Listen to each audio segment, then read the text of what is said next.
Imagine living in your home for years, believing you know every corner, every creak in the floor, every locked door.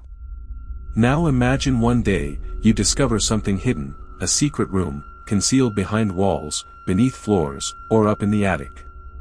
A place no one told you about. A place that was never meant to be found. What would you do?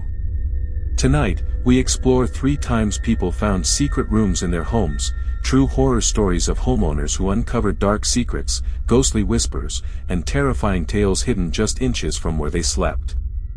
These aren't urban legends. These are true scary horror stories of ordinary people who stumbled into places built to hide, or trap. If you're into creepy stories, paranormal encounters, ghost stories, or chilling narratives that will keep you up at night, like, subscribe, and turn on the bell, because some of the most haunted places aren't abandoned asylums or forest cabins. They're inside your own home. Let's begin, if you dare.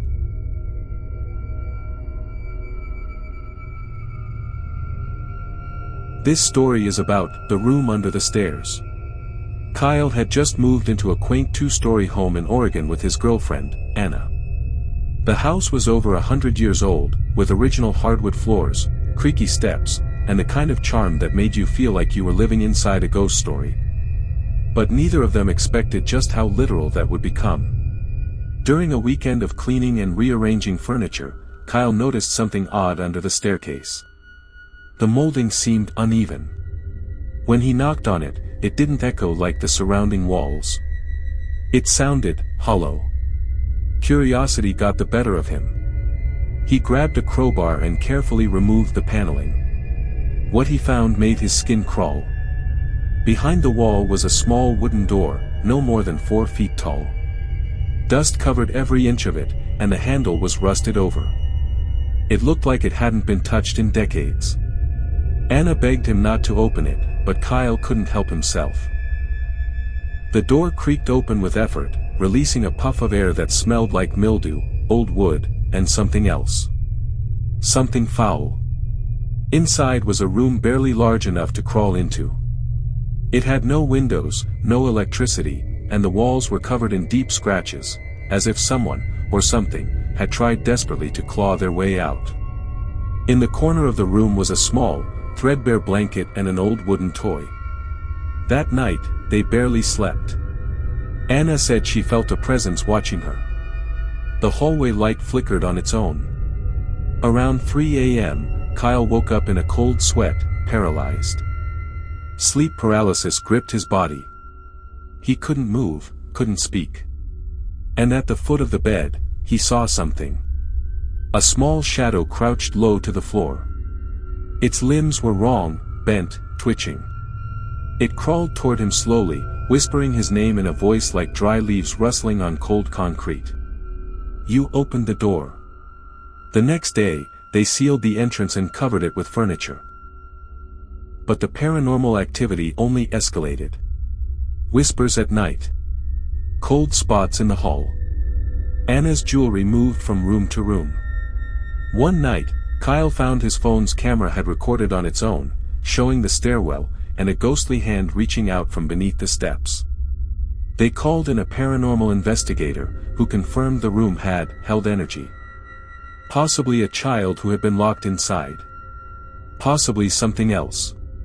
He called it a paranormal grip, the kind that clings to places for decades, feeding on fear, grief, and secrets too dark to speak aloud. After reviewing historical records, Kyle discovered something horrifying. In the 1930s, a boy had gone missing in the home. His parents claimed he ran away. But neighbors back then spoke of chilling tales, of screams in the night, a child's voice crying from inside the walls, and strange scratching noises heard beneath the staircase. No one ever found the boy. Some believed he'd been locked away as punishment.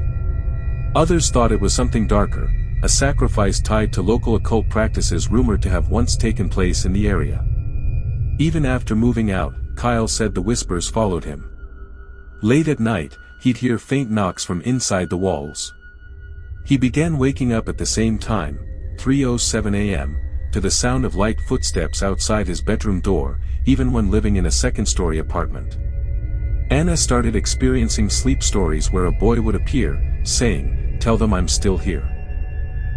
Their dreams grew increasingly vivid, blending into waking life, with ghostly whispers seeping into their everyday routine.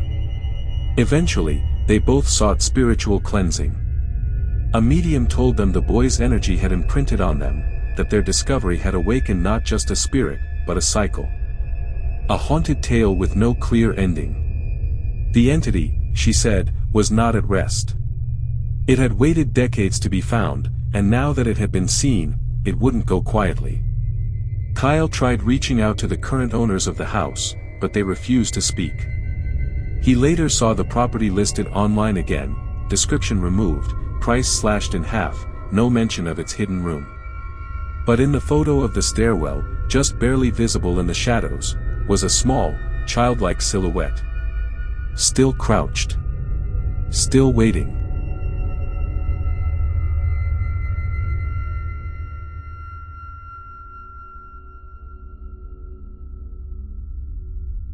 This story is about the hidden attic apartment.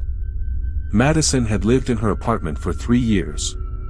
It was a small, older place in New Orleans with cracked ceilings and a long hallway that always felt too quiet. One evening, after hearing a faint knocking noise from above, she decided to investigate the attic. The attic hatch had always been stuck, sealed with layers of paint. But that night, it was slightly open. She pulled down the ladder and climbed up, flashlight in hand. What she found wasn't just an attic. It was a hidden living space, walls lined with yellowed wallpaper, a stained mattress on the floor, shelves of rotting food cans, and most chilling of all, a diary. The entries were fragmented and paranoid. They mentioned watching eyes, the people downstairs, and the whispering man. The last page simply read, "He's still here." Madison felt the room grow colder. Her flashlight flickered. A loud thump echoed from the far corner of the attic. She bolted down the ladder and slammed the hatch shut. That night, she was plagued by sleep paralysis. She awoke in the dead of night, unable to move, unable to scream. At the edge of her vision stood a man, thin, pale, face smeared with something dark. He leaned close to her face and whispered something in a language she didn't understand. In the morning, her bedroom was ice cold. The hatch to the attic was open again. She moved out the next day, but couldn't stop thinking about the diary. She went back with a friend to retrieve it, but when they climbed up, the room was gone. Just insulation, beams, and empty space. Madison never recovered. She began experiencing night terrors, hearing ghostly whispers through the vents. Her therapist said it was stress. But Madison knew the paranormal encounters were real. She's since documented her experiences online, but the videos never stay up for long. They glitch, cut to static, or play back distorted. In one clip, posted briefly before deletion, a ghostly figure can be seen behind her, standing still, just watching. Her experiences began to bleed into reality in more terrifying ways. One night, she returned home to find her apartment door ajar. Inside, everything was untouched, except for a single object placed in the middle of her bed, the diary, returned. Its pages were now blank, all except for one line written in red. "Stop looking for me." That same night, Madison suffered another bout of sleep paralysis, but this time, it didn't end when she woke up. She claimed she could feel the weight of something sitting on her chest for hours. Her skin burned where invisible hands had touched her. When she checked the mirror, her reflection blinked before she did. Her eyes turned completely black, just for a moment, but it was enough to send her spiraling into panic. She turned to a paranormal investigator, who confirmed there were residual energies in her new apartment, a paranormal grip, left behind like a stain on her spirit. He warned her that she'd become a beacon, that some entities attached not to places, but to people, especially those who've opened doors to hidden rooms that were never meant to be found.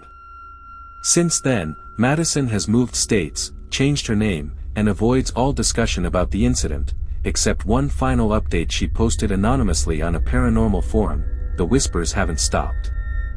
I don't sleep anymore. The attic is inside me now." To this day, her story circulates among true horror fans, debated by skeptics, but whispered by believers. Those who stumble upon her now-deleted videos often report chilling scares afterward, unexplained footsteps, cold spots, and even sleep paralysis episodes that begin with a knock from the ceiling above. And every one of them says the same thing: he's still here.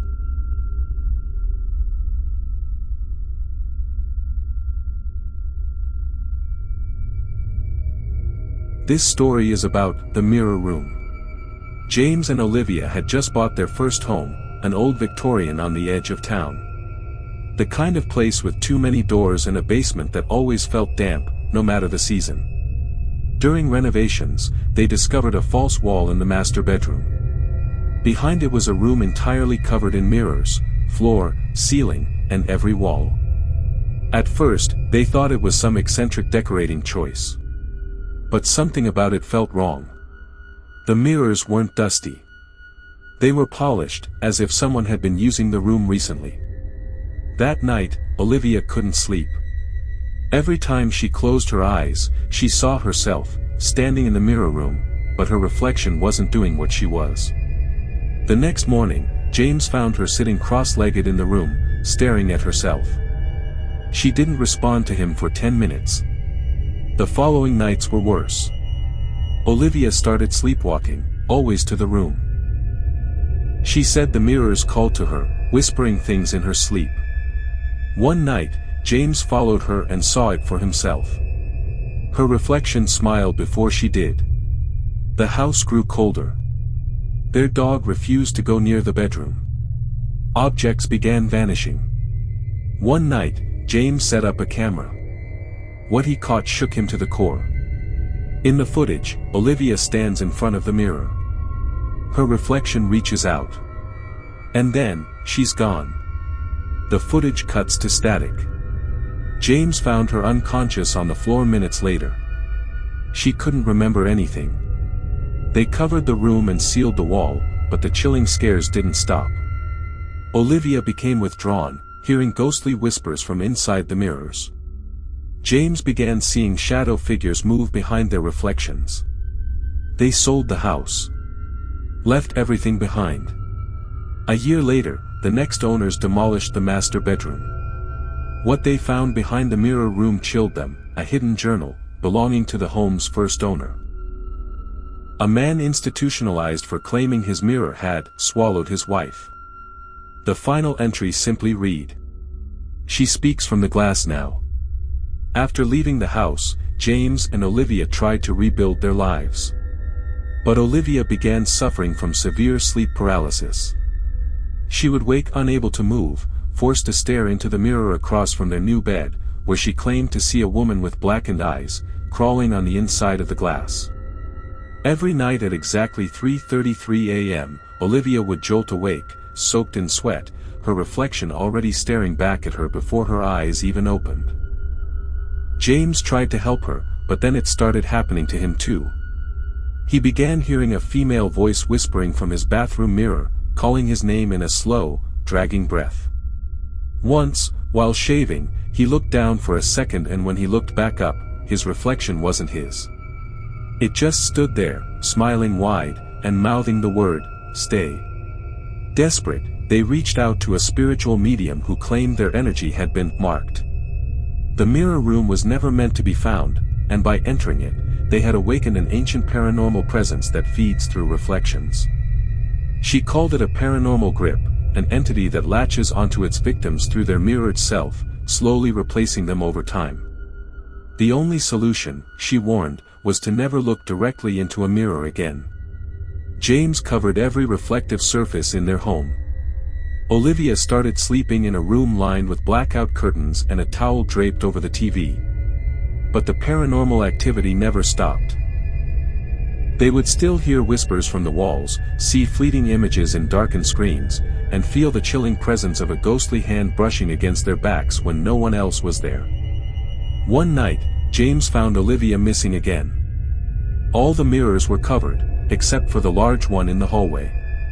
It had been wiped clean. In the center, written in condensation, was a single phrase. "She's mine now."